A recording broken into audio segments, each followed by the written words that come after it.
let's see if I can get this to work. So let's pretend, or let's say we wanted to look at Capcom versus SNK2.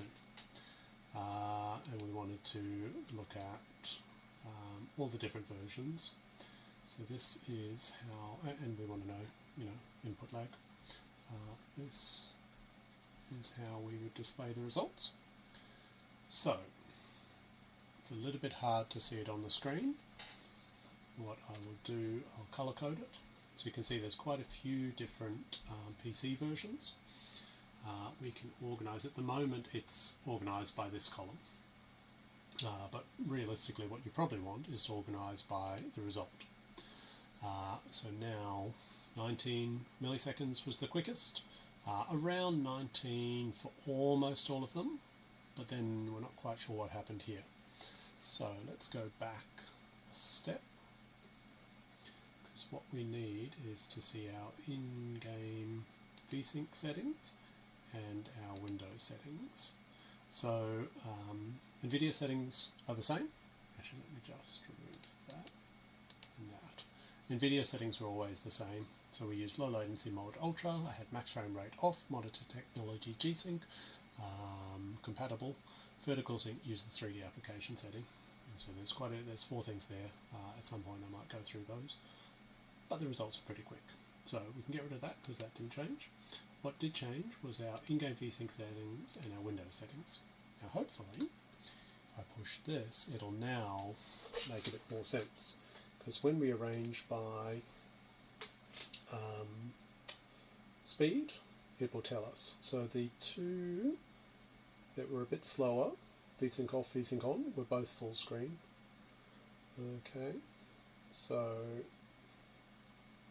actually Steam Deck's potentially going to complicate it a bit, isn't it?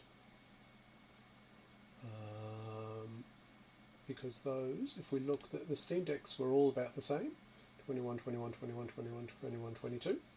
So let's go back. If we just want to look at the PC results, then we can do that, pardon me, that, and then have a look. So now we're just looking at PC. So 1, 2, 3, 4, 5, 6 different trials. We can add a bit of colour. I don't think it'll do. Oh, actually, it pretty much does what you want it to. So if we organise by speed, this one had VSync on, VSync off, VSync off, VSync on.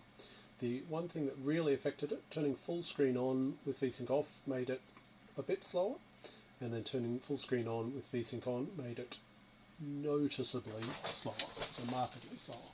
Now the only thing that I wanted to have a quick look at was our read 1 and read 2s.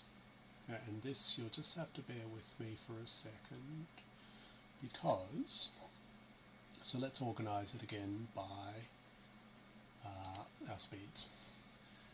This is about 2 milliseconds, so our, jumping around a bit, where do I put it?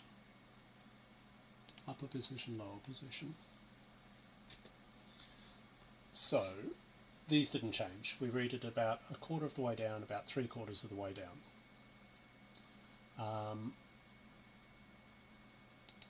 It's funny, it's got an arrow there, but it's not actually sorting by it. That's something I'll have to work on.